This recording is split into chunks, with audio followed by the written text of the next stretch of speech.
I think this is great because, as we were saying earlier on, I made a film about Glastonbury, and I've been going to Glastonbury all my life, really. And this is a little bit like it. You know, I love the idea that to see something you like, whether it's music at Glastonbury or films here, you can do it in nature. And it sometimes isn't easy. You know, you get very hot, which is maybe worse than getting too cold. But I ran a little film festival in Glastonbury called Cinearmageddon, that was a drive-in cinema with all old American cars and a very big screen. And we showed mad films there for about 5 years. So I know a little bit what it's like for people to get cold watching films, although they could sit in cars there, which helped. It's not easy putting things on outdoors, I know that, but it's definitely worth it, you know. Well, I tricked them all into it. They didn't know what they were getting into.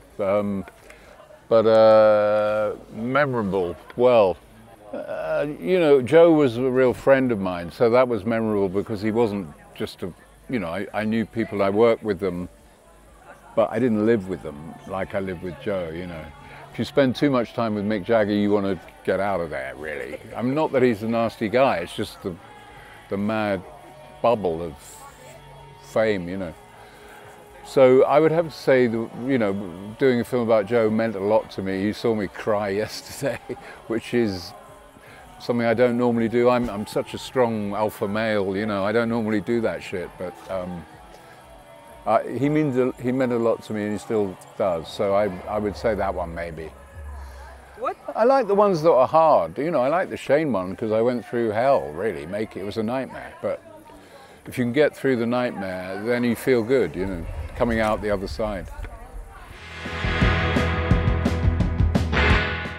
Well, I'm excited about this thing I was telling you, this new medium, which is, they call immersive performance, where you have 4 huge walls of cinema, and the floor is the cinema as well, and maybe even the ceiling sometimes,